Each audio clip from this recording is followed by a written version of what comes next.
சந்தியா ராகம் சரியில்லை. இன்னைக்கு என்ன நடக்க போகுதுன்னு பார்க்கலாம் வாங்க வீடியோக்குள்ள போலாம். நாளைக்கு தனாவோட பிறந்த நாள். அவளுக்காகத்தான் இந்த புடவைய வாங்கிட்டு வந்தேன்னு சொல்றாங்க ரகுராம். அச்சோ! என்னங்க நீங்க இத முதல்லயே சொல்லக்கூடாதா? நான் என்னென்னமோ நினைச்சிட்டேன். நீங்க எனக்கு தான் வாங்கிட்டு வந்திருக்கீங்கன்னு நினைச்சிட்டேங்கிறாங்க ஜானகி. ஜானகி நான் சொல்றதுக்கு முன்னாடியே நீயே என்னென்னமோ நினைச்சிட்டேங்கிறாங்க. ஐயோ இல்லங்க. சரி புடவை ரொம்ப நல்லா இருக்கு. தனா இதை கட்டினா இன்னும் ரொம்ப நல்லா இருப்பாங்க. நிறைய கடை ஏறி இறங்கி இந்த கலர் தான் நான் செலெக்ஷன் பண்ணினேன்.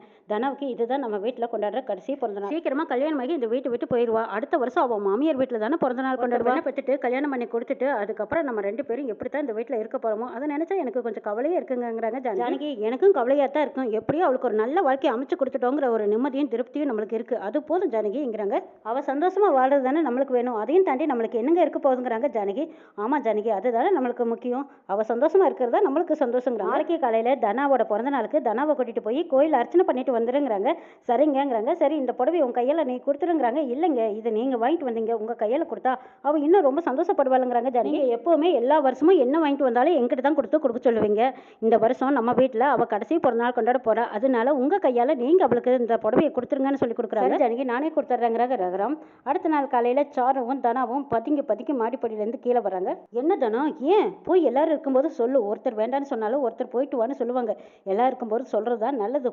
போங்கிறாங்க சாரு. ஐயோ எல்லாரும் இருக்காங்க, எனக்கு பயமா இருக்குதுங்கிறாங்க தனம். அட போ அப்படின்னு சொல்லி தள்ளிக்கிட்டே வராங்க சாரு.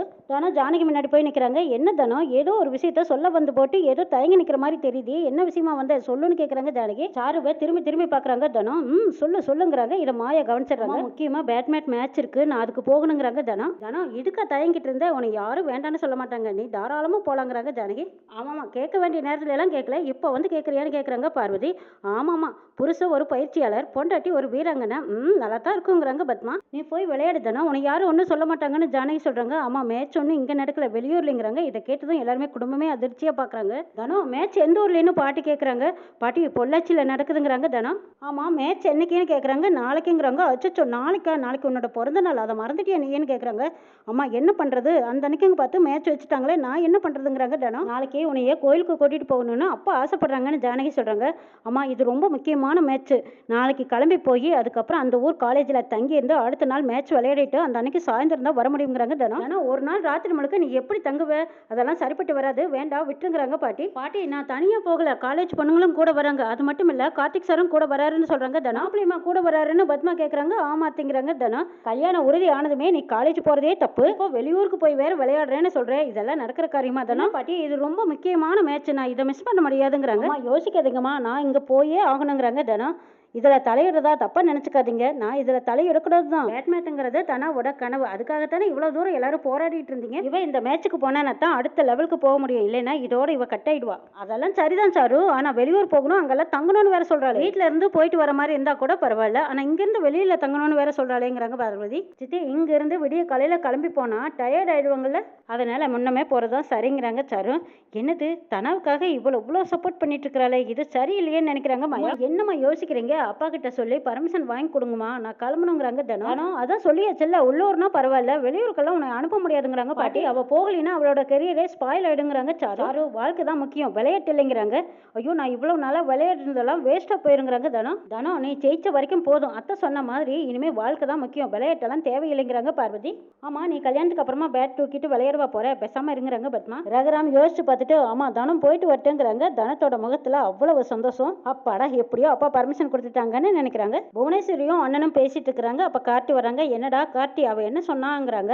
அவ வரேன்னு சொல்லிட்டு அத்தேங்கிறாங்க. அப்பாடா சூப்பர்டா சூப்பர், அவளை கூட்டிட்டு போய் பொள்ளாச்சியில தங்குங்கிறாங்க. எங்க தங்குறதுன்னு நீங்க சொல்லவே இல்லையாப்பாங்கிறாங்க. பொள்ளாச்சியில தங்கறதுக்கான ஏற்பாடு எல்லாம் நான் பண்ணி வச்சுட்டேன், நான் சொல்ற இடத்துல நீ தங்குங்கிறாங்க. அண்ணாவுக்கு எந்த ஒரு சந்தேகமும் வராத மாதிரி பிறந்த நாள் ஏற்பாடு பண்ணு, அதுல அவ மெய் மறந்து போகணும், அவளா வந்து நம்ம வழக்குல விழ மட்டும் நடந்துருச்சுன்னா உனையும் தனாவையும் யாராலும் பிரிக்கவே முடியாது. யார் நினைச்சாலும் அந்த கல்யாணத்தை நிறுத்த முடியாது. நீ எது பண்றதுனாலும் சரி ஸ்ட்ராங்கா பண்ணு. அந்த ரகுராம் குடும்பம் என்னைக்கு இருந்தாலும் என் காலடியில கீழே விழுந்தே கிடக்கணுங்கிறாங்க புவனேஸ்வரி. கார்த்தி, நீ நம்ம கார் எடுத்துட்டு போ, நீ போறதுக்குள்ளேயே பொள்ளாச்சியில எல்லா ஏற்பாடும் நானே பண்ணி வைக்கிறேங்கிறாங்க அவங்க அப்பா. கார்த்தி, இதுல எந்த ஒரு குழப்பமோ சந்தேகமோ வந்துடக்கூடாது, பார்த்து நடத்துக்காங்கிறாங்க புவனேஸ்வரி. சரிங்கிறாங்க கார்த்தி. கார் சாவி பணம் எல்லாம் கொடுத்து அனுப்புறாங்க கார்த்தியோட அப்பா. கார்த்தி பணத்தையும் சாவியும் வாங்கிட்டு போகும்போது அத்தையும் அப்பாவையும் திரும்பி பார்த்துட்டு போறாங்க. பாட்டி மறுபடியும் ரகுராம் கிட்ட கேட்கறாங்க, ஏப்பா அங்க தங்கணும்னு வேற சொல்றா, அவளை எப்படி அனுப்ப முடியும்னு கேட்கறாங்க. அம்மா, காலேஜில் எல்லாரும் ஒன்றா தானே போக போகிறாங்க, எல்லாரும் ஒன்றா தான் தங்க போகிறாங்க, பயப்பட வேண்டியது இல்லைங்கிறாங்க அப்படிங்கிறாங்க ரகுராம். மாப்பிள்ளையும் கூட போறாரு. அவரை நம்பி தனாவை அனுப்பலைன்னா அதுவே பெரிய பிரச்சனையாயிட்டா என்ன பண்றது? கல்யாணத்துக்கு அப்புறம் தனாவுக்கு தானே பிரச்சனையா இருக்கும். அதனால ஒன்றும் பயப்பட வேண்டியதில்லை, அவளை அனுப்பி வைக்கலாமா, போய் ஜெயிச்சுட்டு வரட்டுங்கிறாங்க ரகுராம். அப்புறம் என்ன மச்சான் தனா சரியா தான் இருக்குன்னு மணிவண்ணன் சொல்றாங்க. தனா முகத்துல அளவில்லாத சந்தோஷம். ஆஹா, அப்பா அம்மா எல்லாருமே பர்மிஷன் கொடுத்துட்டாங்கன்னு சந்தோஷமா புறப்படுறாங்க. போப்பா, கல்யாணத்துக்கு முன்னாடி வெளியில எல்லாம் போய் தங்குறதெல்லாம் எனக்கு சரியாவே வரல. என்ன ஆக போகுதோ தெரியல. ஐயோ கடவுளே, எந்த பிரச்சனையும் வந்துடக்கூடாதுன்னு வேடிக்கிறாங்க பாட்டி. தனாவுக்கு பின்னாடியே சாருவும் ஓடுறாங்க. ரெண்டு பேரும் செட்டு பிரியாம இருக்கிறத பார்த்த மாயாவுக்கு கொஞ்சம் சந்தேகமும் வருது. மாயா, சாரு, தனா, சீனு 4 பேரும் நினைக்கிறாங்க. என்ன தனம், உன் ஆள் இங்க தானே வர சொன்னாரு, என்ன இன்னும் காணுமே? மேட்ச் முடிஞ்சுதான் வருவார் போல இருக்குதே. இங்க தானே வர சொன்னாரு, நல்லா தெரியுமான்னு கேட்குறாங்க மாயா. ஆமா மாயா, இங்க தான் வர சொன்னாரு, கண்டிப்பா வந்துருவாருங்கிறாங்க தனா. தனா, நானும் உன் கூட வரலான்னு நினைச்சேன். ஆனா நீ என்ன சொன்ன, பிளேயர் மட்டும்தான் தங்கறதுக்கு அனுமதி கொடுத்துருக்காங்கன்னு வேற சொல்லிட்டேன். அதனால நானும் வர முடியாது. ஆமா மாயா, மற்றவங்களை எல்லாம் அலோவ் பண்ண மாட்டேன்னு சொல்லிட்டாரு. தனா, எங்க தங்குறேன் என்ன பண்றேன்னு அப்பப்போ எனக்கு கால் பண்ணி சொல்லுங்கிறாங்க சாரு. சரி சாருங்கிறாங்க தனா. மாயா கிட்ட தனா வெட்டி விட்டு பேசுறாங்க. சாரு கிட்ட நெருங்கி நின்று பேசிட்டு இருக்காங்க. தனா, கார்த்திக் சார் இங்க தானே வரேன்னு சொல்றாரு. அப்படி ஒருவேளை வரலைன்னா சித்தப்பாவை கார் எடுத்துட்டு வர சொல்லி உன்னை கொண்டு காலேஜ்லேயே ட்ராப் பண்ணிட்டு வரலாமான்னு நான் நினைக்கிறேங்கிறாங்க மாயா. அச்சோ, அதெல்லாம் தேவையில்லை மாயா, கார்த்திக் சார் கன்ஃபார்மா இங்கேயே வந்துருவாருங்கிறாங்க தனா. ஆமா தனா, மேட்ச்னு வேற சொல்ற, பேட்டெல்லாம் எதுவுமே எடுத்துட்டு வராம வந்திருக்கு, என்ன விஷயம்னு கேட்குறாங்க மாயா. மாயா கேள்வி கேட்டதுமே தட்டி தடுமாறுறாங்க தனா. அதெல்லாம் பேட் வந்து பழசெல்லாம் எதுவும் வேண்டாம், புதுசா வாங்கிக்கலாம்னு சொல்லிட்டு இருக்கோச்சுங்கிறாங்க தனா.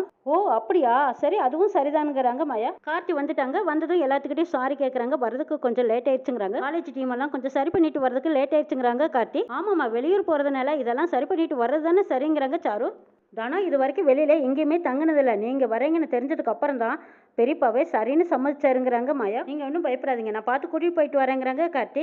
ஆமாங்க, நீங்க பார்த்து கூட்டிட்டு போயிட்டு வாங்க, வெளியில தனாவுக்கு பெருசா எதுவும் தெரியாது, பத்திரமா பார்த்து கூட்டிட்டு வாங்கன்னு சொல்றாங்க சீனு. அது போதுங்கிறாங்க சாரு. தனா வா போலான்னு கார்த்தி கூட்டிட்டு போறாங்க. சரின்ட்டு தனா எல்லாத்துக்கிட்டையும் சொல்லிட்டு போறா. போயிட்டு திரும்பி வரும்போது கப்போட தான் வரணும்னு மாயா சொல்லி அனுப்புறாங்க. சரின்ட்டு போறாங்க தனா. மாயா, சீனு, சாரு 3 பேருமே சந்தோஷமா வழி அனுப்பி வைக்கிறாங்க. கார்த்தியும் தனாவும் கார்ல பறந்துட்டு போறாங்க. ஆஹா, காரில் போகிறது தனா மட்டும் இல்லை, ரகுராமோட குடும்ப மானமும் கப்பலேறி போகுது. ரகுராமோட குடும்ப மானம், மரியாதை, கௌரவம் எல்லாமே நாளைக்கு காலையில் காரில் பறந்து போகுதுன்னு நினைக்கிறாங்க. மாயாவும் சாரு நின்றுட்டு இருக்கிறாங்க. சாரு மட்டும் சீனுக்கிட்ட ஹெல்ப் கேட்குறாங்க. சீனு, நீங்கள் வீட்டுக்கு தானே போகிறீங்க, என்னை அப்படியே ட்ராப் பண்ணுறீங்களான்னு கேட்குறாங்க. மாயா வராமல் இன்னும் கூட்டிகிட்டு போகிறதா அப்படிங்கிற மாதிரி சீனு பார்த்துட்டு, இல்லை நான் வேறு பக்கம் வெளியில் போகிறேன், அப்படியே போய்க்கோங்கன்னு சொல்லிட்டு போயிடுறாங்க. கார்த்தி தனா 2 பேரும் போயிட்டு இருக்கும்போது, ரொம்ப தேங்க்ஸ், நான் கூப்பிட்டது நீ வந்தே இல்லை அதுக்குங்கிறாங்க. வீட்டிலேருந்து கிளம்பி வரதுக்குள்ளேயா எத்தனை பேர்த்தோட கேள்வி, அத்தனை பேத்துக்கும் பதில் சொல்கிறதுக்குள்ளேயா எனக்கு போதும் ஆயிடுச்சுங்கிறாங்க தனா. ஆமாம் தனா, இதுதானே முதல் தடவையாக வெளியில் போகிறேன், சமாளிக்கிறதுக்கு கொஞ்சம் கஷ்டமாக தான் இருந்திருக்குங்கிறாங்க கார்த்தி. கஷ்டமாக மட்டும் இல்லை, உயிரே போய் வந்துருச்சு தெரியுமாங்கிறாங்க தனா. பயப்படாத தனா, உன்னோட பிறந்த நாள் என்னைக்கும் மறக்காத அளவுக்கு எப்படி கொண்டாட போகிறேன் பாருங்கிறாங்க கார்த்தி. என்னதான் இருந்தாலும் எனக்கு கொஞ்சம் பயமாக இருக்குங்கிறாங்க தனா. என்ன பயம், எதுக்கு பயப்படுறேன்னு கேட்குறாங்க. இல்லைங்க, வீட்டில் இதுதான் முதல் தடவையாக போய் சொல்லிட்டு வெளியில் வந்திருக்கேன், ஏதாச்சும் பிரச்சனை ஆகிடுமோன்னு பயமாக இருக்குங்கிறாங்க. நான் கூட இருக்கும்போது அப்படி ஏதாவது ஆகிடுமா என்ன, கட்டிக்க போகிறவங்களோட தானே வரேன், எதுக்கு பயப்படுற, பேசாமல் வாங்குறாங்க. இல்லைங்க, இருந்தாலும் எனக்கு பயமாக தான் இருக்குங்கிறாங்க தனா. இதெல்லாம் கொஞ்ச நாளைக்கு தானே, போ சரியாயிடுங்கிறாங்க. தனாவும் சமாதானமாகி சரிங்கிறாங்க. மாயா தனாவை விட்டுட்டு திரும்பி போகும்போது கிஷோர் அங்கே ஃபோனில் யாருக்கிட்டயோ பேசிகிட்டு இருக்கிறத மாயா பார்த்துடுறாங்க. அப்பா இங்கே என்ன பண்ணுறீங்கன்னு கூப்பிடுறாங்க. ஏன் டாடி என்னை பார்த்து பேசாமல் போகிறீங்க, நான் அத்தனை தடவை ஃபோன் பண்ணி ஏன் எடுக்கலன்னு கேட்குறாங்க மாயா. எனக்கு எதுக்கு ஃபோன் பண்ணேன், உங்ககிட்ட பேசுறதுக்கு எனக்கு என்ன இருக்குன்னு கோவமாக கேட்குறாங்க கிஷோர். ஏன் டாடி என்கிட்ட இவ்வளோ கோவமாக பேசுறீங்கன்னு மாயா கேட்குறாங்க. ஆமாம், என்னை வேண்டான்னு தூக்கி எறிஞ்சிட்டு போனவகிட்ட எனக்கு என்ன பேச்சு வேண்டி கிடக்குதுங்கிறாங்க கிஷோர்.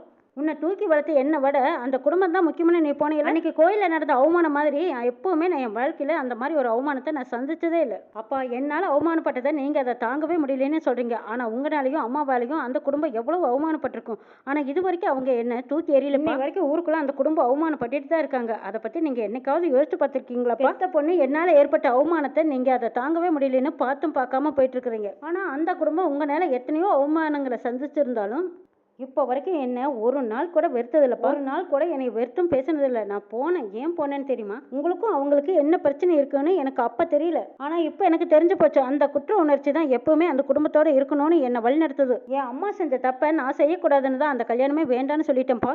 அவங்க மனசுல ஏற்பட்ட காயத்தை ஆற்றணும்னு தான் என் மனசு சொல்லுதுங்கிறாங்க. ஸ்டாப் இட் மாயா, உனக்கு கல்யாணம் பண்ணி வைக்கிறேன்னு நானா வந்து சொன்னேன்னு கேட்குறாங்க கிஷோர்.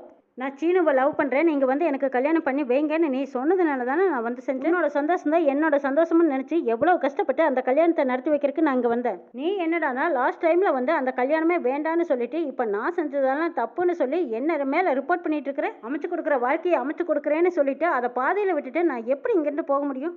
எப்போ எனக்கு ஒரு கல்யாணத்தை பண்ணி வைங்கன்னு வந்து கேட்குறியோ அது வரைக்கும் நான் இங்கே தான் இருக்க போகிறேன். உனக்கு ஒரு கல்யாணத்தை பண்ணி வச்சுட்டு தான் நான் இங்கேருந்து கிளம்ப போகிறேன்னு கிஷோர் சொல்கிறாங்க. உனக்கு இன்னும் ஒரு வாரம் டைம் தரேன். நீயா வந்துட்டீங்கன்னா யாருக்கும் எந்த பிரச்சனையும் இருக்காது. அப்படி நீ வரலைன்னா அவங்க யாரையும் ஒருத்தர் கூட நான் சும்மா விட மாட்டேன், மனசில் வச்சுக்கோ அப்படின்னு சொல்லிட்டு கிஷோர் அங்கேருந்து கோவமாக போயிடுறாங்க. மாயா அவங்க அப்பாட்ட பேசிட்டு திரும்புறாங்க. அப்போ தனா கூட படிச்சுட்டு இருந்த ஒரு பொண்ணு கோயிலுக்கு வந்திருக்காங்க. அவங்கள பார்த்து பேசுகிறாங்க மாயா. ஆமாம், தனா மேட்ச்சுக்கு போயிருக்காளே, நீ போகலையேன்னு கேட்குறாங்க. என்ன மேட்ச் இருக்குதுன்னு கேட்குறாங்க. இல்லை மேட்ச் இருக்குதுன்னு தானே தனா சொன்னாங்கிறாங்க. எனக்கு தெரியாம அப்படி எந்த மேட்சுமே கிடையாது. வேலை மேட்ச் இருக்குதுன்னு தனா போய் சொல்லிட்டு போயிருப்பான்னு நினைக்கிறேன். அந்த பொண்ணு சொன்னதுமே மாயாவுக்கு தூக்கி வாரி போடுது. என்னது, தனா போய் சொல்லிட்டு தான் கார்த்திகோட போயிருக்காளா? அப்ப அங்க போய் என்ன பிளான் பண்ணி வச்சிருக்காங்கன்னு தெரியலையே. எப்படியாவது போய் முதல்ல தனாவை காப்பாத்தி கூட்டிட்டு வரணும்னு சீனு மாயா 2 பேரும் கிளம்பி போறாங்க. கார்த்தி தனாவை தந்திரமான முறையில ஹோட்டலுக்கு கூட்டிட்டு போயிட்டாங்க. கார்த்தி தனாவை ஹோட்டலுக்குள்ள உள்ள வான்னு கூப்பிடுறாங்க. தனா வெளியிலேயே நின்று தயங்கி நிக்கிறாங்க. கார்த்தி எப்படி தனாவை சமாளிச்சு சமாதானம் பண்ணி ஹோட்டலுக்குள்ள கூட்டிட்டு போறாங்க.